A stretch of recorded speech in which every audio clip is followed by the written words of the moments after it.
All right. Shalom. Before I start, I'm going to give all praises to Yahweh, Bahashem, Yahweh Shai, Bahashem, Rakakorash, the honors to the elders and apostles of Great Millstone, peace, blessings, and salutations to all the elect, Akim wa Akwa, learning, teaching, in truth and sincerity. Another video through the spirit, your brother Malak from GMS Detroit. Salaki about that, y'all. Hey, we can pull a scriptural lesson out of anything that's going on. All right, and so this right here, dealing with if y'all remember, I'm not the biggest football nigga out there, but do y'all remember, back from the 2013 game, right? Seattle Seahawks versus I forget who, your boy Beast Mode Lynch. What was titled the dumbest play in NFL history.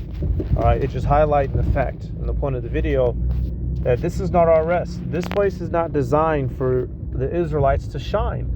So should you be surprised? Are you surprised that the white man has laws to keep you down? Or Northern Kingdom, why are you surprised that he wants to deport you and do you bad? He doesn't want us to have any glory. We are the two main characters down here on planet Earth, Jacob and Esau.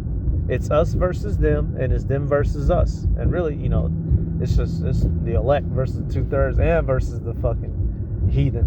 But you get the premise, Jacob versus Esau. And this plays out in every level of society, even something as simple as sports. All right. Now I'm just using this because I became aware of the plot line. Right.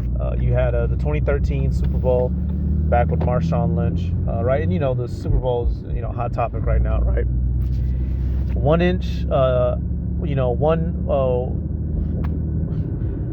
Right there by the touchdown. If they would have gave him the ball, he would have ran it in. They would have won. I believe, what was that? Well, that would have been 2 games in a row, right? It would have been a very monumentous thing. But because of the fact that they didn't want a so-called black man to shine, they chose not to give him the ball. All right, Edomites that run the team and whatnot, and it resulted in a catastrophic loss. So let me let this play real quick. Right, and then as I'm going back to the sideline, and I go right to Pete Carroll's face, and I'm talking about I hit his ass with the biggest. You laughed in his face? Why didn't they give you that ball? Man, I have no idea. And from nobody taking accountability for it, coordinator and head coach, that's when they talking to me. So right. I don't know. That shit was painful because you gotta think you took a dream away. You took a moment away. You take a dynasty away. You take away all that shit, but you put us in the. So not only did they lose, they threw a fucking pick for the last. Who runs it at the fucking 3 feet away from the goal? You gonna not run? Excuse me. You 3 feet away from the goal. You gonna throw the ball? You gonna throw a pass? But they did that because they didn't want to give Marshawn the glory. All right, and Esau Edom, America is known for not liking outspoken Negroes. All right, if you are a so-called black male in this country and you are also outspoken, despite how good you are at your craft, you will constantly find yourself being bottomed out. Right, and that's what Marshawn Lynch fell victim to. Right, although he's a loudmouth, the nigga was damn good at that ball. But because this is not our rest, we are in captivity. We're going to constantly find ourselves in that situation. So what's the best thing to do? Forsake the society. We're not trying to be the best we can be here. We're not trying to trace our dreams here. Either you're seeking a deeper relationship with Yahweh Bahashem, Yahweh Shai by way of these scriptures, or you're a damn fool lost in the world waiting to die.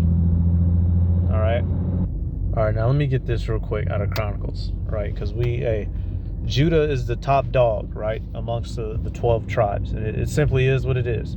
1 Corinthians 5:2. I'm going to start right at it. It says, "For Judah prevailed above his brethren, and of him came the chief ruler, but the birthright was Joseph's."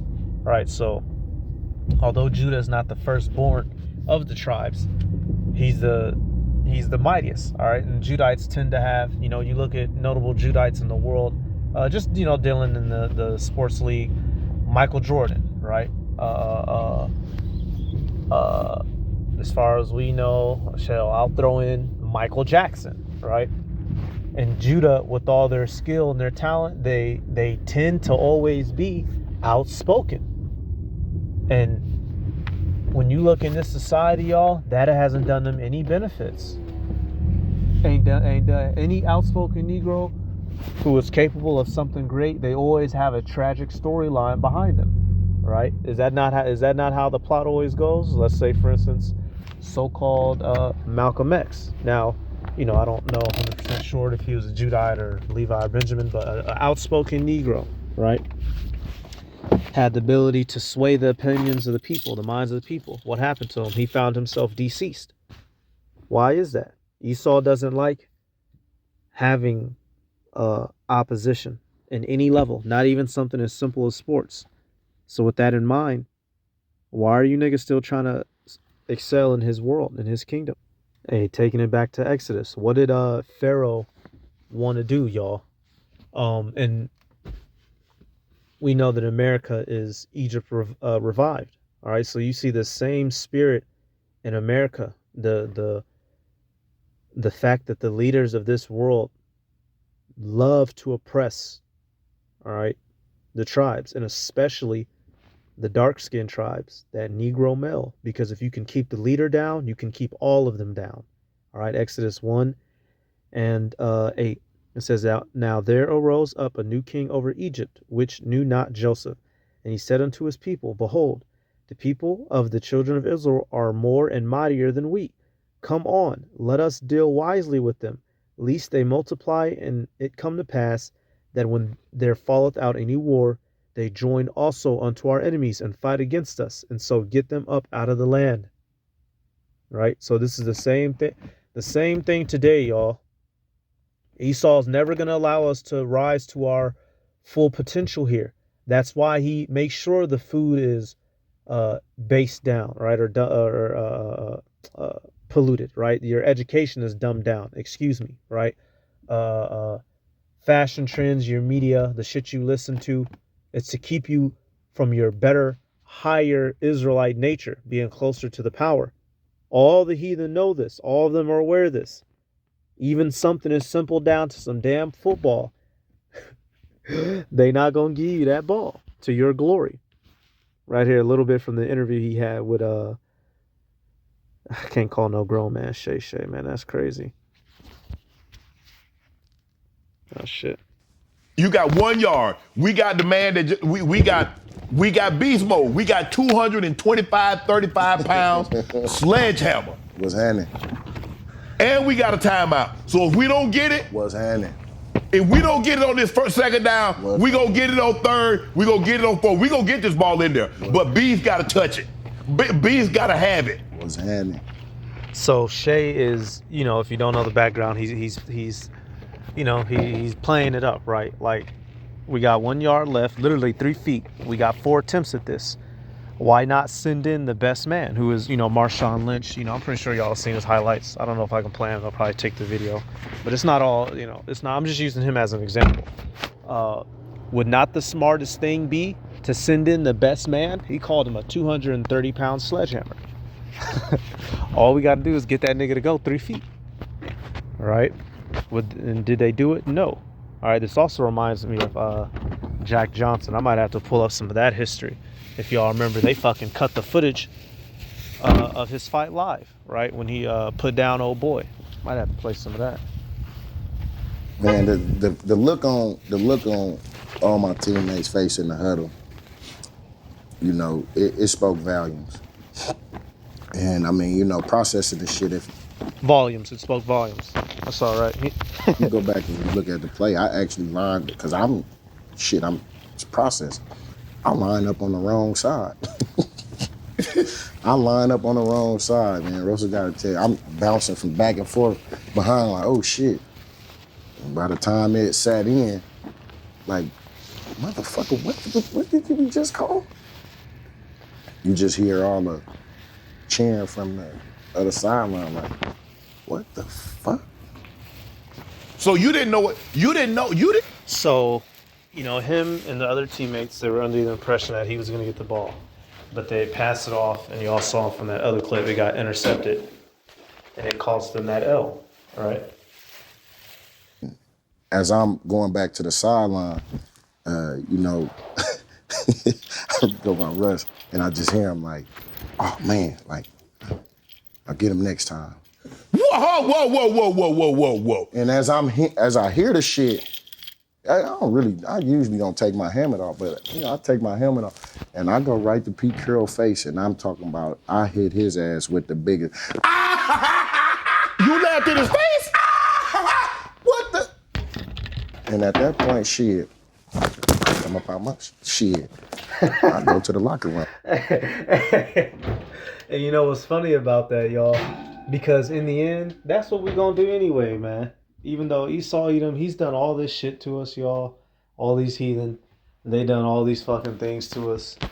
We gonna laugh in they fucking face in the end of it all, right? So now I'm gonna take it back to Genesis. Here it is. Esau, he's done all these things to suppress us, oppress us, belittle us, do us dirty, and we're still gonna fucking shine anyway. All right. So basically, after the coach purposely set it up to where Marshawn didn't get the ball because they didn't want him to become the face of the NFL. They caused the loss, right? And so it threw everybody for a loop. The whole team was pissed. Genesis 49. Let me get this real quick. Then we're gonna switch over to our boy Jack Johnson, right? Genesis 49 and 8. It says, Judah, thou art he whom thy brethren shall praise. Why? Because of his greatness. We just learned in 2 Corinthians. Chronicles, excuse me. First Chronicles. Thy hand shall be in the neck of thine enemies. Thy father's children shall bow down to thee. Right. So I'm going to deal with the bottom part first. Thy father's children shall bow down to thee. Once again, Judah's the head tribe, right?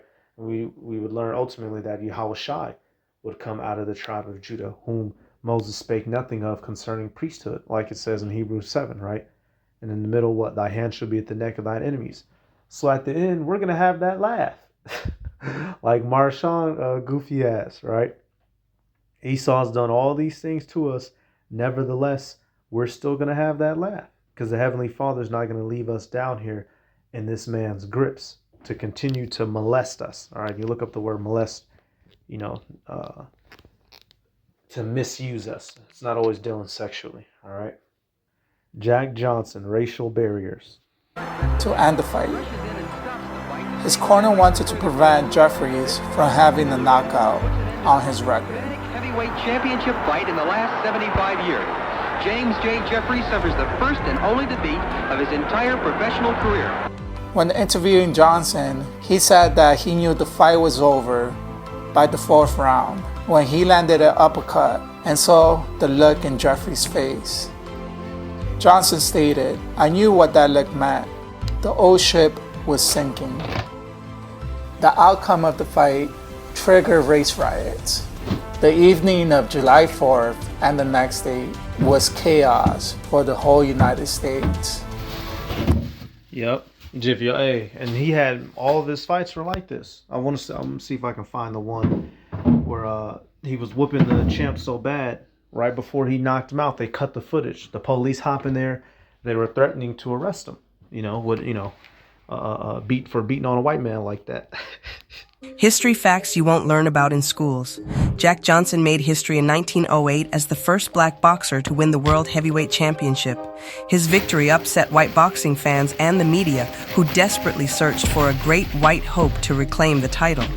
In 1910, former champion James J. Jeffries came out of retirement, declaring he wanted to prove a white man was better than a black man. On July 4th, See, and that's the thing. They're the ones who always make it about so-called race. We just living life, having fun, right? Trying to play some ball, trying to get our freak on. He's the guy that always shows up and turns this into a goddamn competition.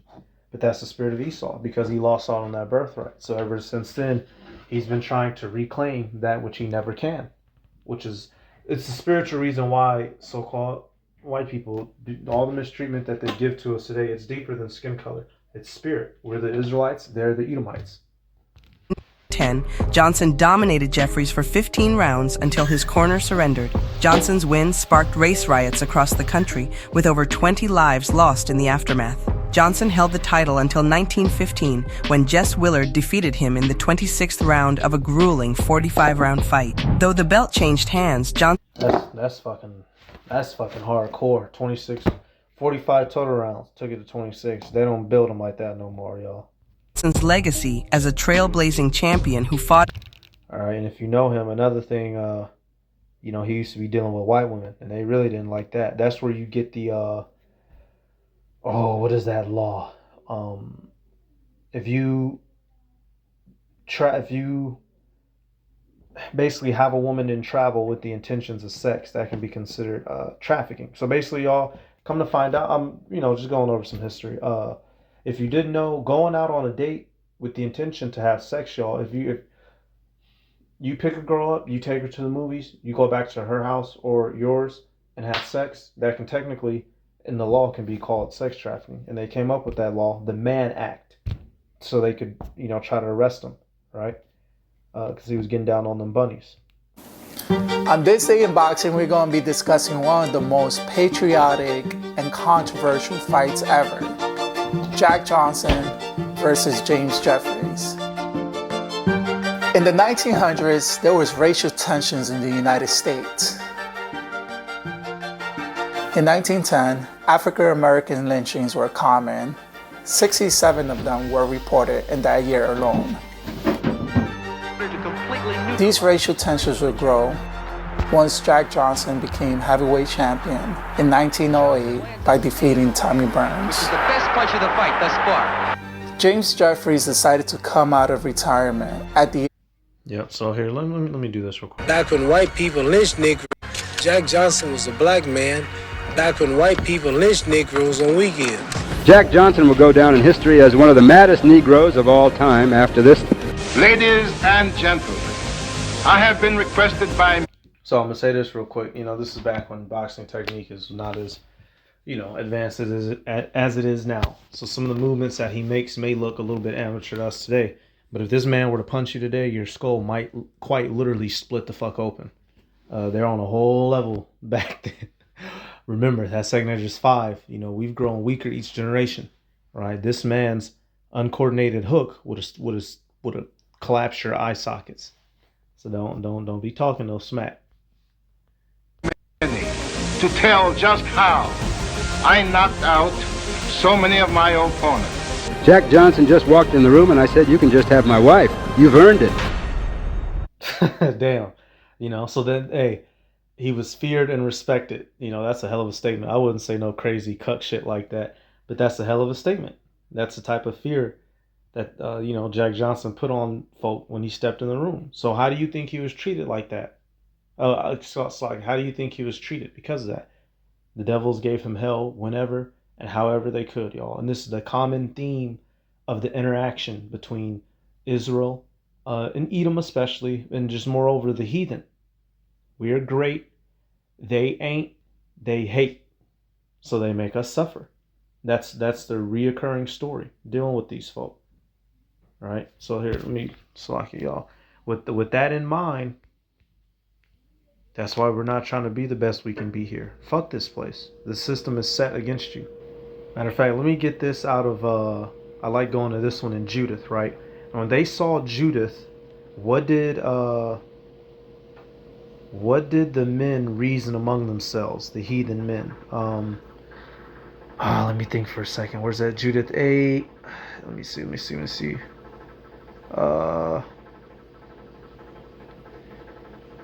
Give me 10 seconds, y'all. Yep, okay. Judith 10 and 19. It says, "And they wondered at her beauty, and admired the children of Israel because of her. And everyone said to his neighbor, Who would despise this people that have among them such women? Surely it is not good that one man of them be left, who being let go might deceive the whole earth." Right? So, y'all, Judith was so bad, y'all. They said, man, these people could rule the fucking world. This is basically what it's saying. That's how bad Judith was. They said, if we don't subjugate these people and rule over them, they'll rule the earth. And that's true. That's why they do to us what they do to us, y'all. They hate us because they ain't us, right? Yahweh Bashim, Yahweh Shai has chosen us as a nation. We've fallen off and we've fucked up. Nevertheless, we're still above these heathen and all of our misdoings. So coming back here, it's no surprise they would make a statement like that about him. You see, that nigga said he earned my wife. That's crazy talk, but hey. Jack Johnson, a man 100 years ahead of his time. Arthur John Johnson, known as Jack Johnson, was born on March 31st, 1878, in Galveston, Texas. Johnson was the third of 9 children born to Henry and Tiny Johnson, both of whom were former slaves. Henry Johnson served as a janitor and a dock worker, while Tiny Johnson worked as a domestic servant. So I'm gonna just fast forward a little bit. I want to get to, some of the contentions in his career. Yeah. I knew my time would come. I just had to keep fighting and proving myself. Johnson continued to climb the ranks, fighting and defeating many top contenders. His defensive style, characterized by his ability to slip punches and counter with powerful blows, set him apart from other fighters. On May 16th... And remember, like they said, this is the era when niggas used to get hung on the weekends. So seeing something like this, an Israelite male standing over a defeated Edomite, this was defying pseudoscience. Remember, y'all, and according to Esau's sciences, we're inferior. They're more intelligent, right? Aryan race, all this and all that. And then, when one of theirs falls, that was causing lots of problems for them. That's why Jack Johnson, he had his ups in his life, but he sure did have his downs dealing with these devils. 1902, he won the Colored Heavyweight Championship by defeating Frank Childs in Los Angeles. This victory was a significant milestone as it established him as the top African-American heavyweight the mainstream championships. In the years that followed, Johnson faced and defeated several prominent fighters, including Denver Ed Martin. Yep, and so I'm just fast forwarding. For a while, they didn't want to let him fight Edomites, and when he got his hand on them, boy... Any NBA play can inspire your next hunch. And with FanDuel, you can turn them into... Fight Johnson in Sydney, Australia on December 26, 1908 for a significant purse. The fight was highly anticipated and drew international attention. Johnson dominated the match from the start, using his superior skills and physicality to overpower Burns. He taunted Burns throughout the fight, saying, "Come on, Tommy, show me what you've got." His dominance was so complete that police intervened and stopped the fight in the 14th round to prevent further humiliation to Burns. Johnson... Yep, so he was whooping at Edomite's ass so bad that the police hopped in, y'all. Come on now. That's the lengths that they're willing to go to. That's how much they hate you. They I ain't never heard no shit like that. Now, if somebody throws an illegal blow, I've seen, people hop in, but the police stepping in to stop you from whooping on one of their people, that's how bad they hate you, Jacob. And you still trying to be something in this society. Was declared the winner, making him the first African-American world heavyweight champion. Reflecting on this historic victory, Johnson said, "It was a fight for my people, for everyone who had ever been told they couldn't achieve their dreams because of the color of their skin. Yeah, so he fought, y'all. Oh, here we go. Let me see. Achievements in the boxing intertwined with the racial mark not only by his achievements in the boxing ring, but also by his tumultuous personal life and the legal troubles that arose from his relationships with white women. These aspects of his life were often intertwined with the racial tensions of his era, making his story even more complex and compelling. Johnson's relationships with white women were highly controversial and subjected him to intense scrutiny and prejudice. During the early 20th century, interracial relationships were taboo and illegal in many parts of the United States. Johnson's defiance of these societal norms was seen as a direct challenge to the racial status quo, drawing the ire of many. One of Johnson's most significant relationships was with Lucille Cameron. So, he was getting down on them Betty Bops, and Esau really didn't like that. And that's where you get the Mann Act from. A white woman he met in Chicago.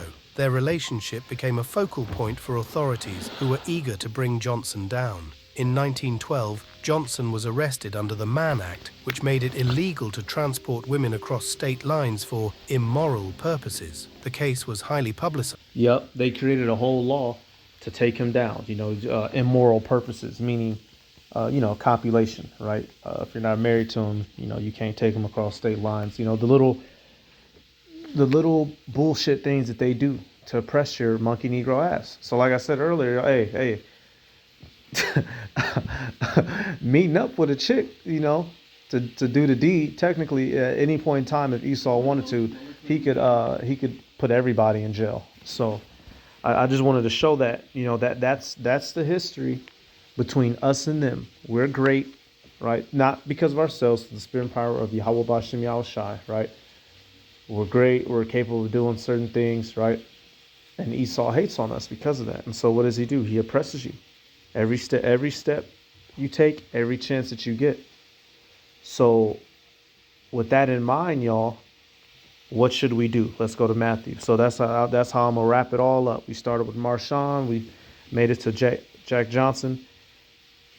Now what? This is what we're going to do. Matthew 6:19. Lay not up for yourselves treasures upon earth, where moth and rust doth corrupt, and where thieves break through and steal. But lay up for yourselves in heaven, where neither moth nor rust doth corrupt, and where thieves do not break through nor steal. Right? So what we're fighting for, y'all, is the kingdom. We're fighting for something that Esau Edom can never take away from us. Right? The benefits of the truth. Fighting for Yahweh B'Shem Yahushai. Right? You can, in this world, he'll come for you every way possible. Every way possible, he will come for you. He'll get you off of taxes. He'll get you, he'll say you ran a light. He'll come through you by your kids, family court, right? Any way he can to deny you your greatness. So what should we do? Don't even play the game. We don't even play the game with Esau. We live in our own bubble now. And we will be magnified by Yahweh B'Shem Yahushai, and no man will be able to take that from us. Right? So that's about it, y'all. I just wanted to do a lesson on that. And I saw that, the Marshawn situation. It reminded me of the, Jack Johnson situation. Ultimately, our plight here as Israelites in general, no matter how great we are, we've always got Esau playing whack-a-mole on us, knocking us back down. But that will change soon. All right, so I'm going to give all praises to Yahweh, B'Hashem Yahushai, B'Hashem HaKadosh, double honors to the elders and apostles, great millstone. Peace, blessings, and salutations to all the elect Akim Wa Akwa, learning, teaching, truth, and sincerity. Shalom.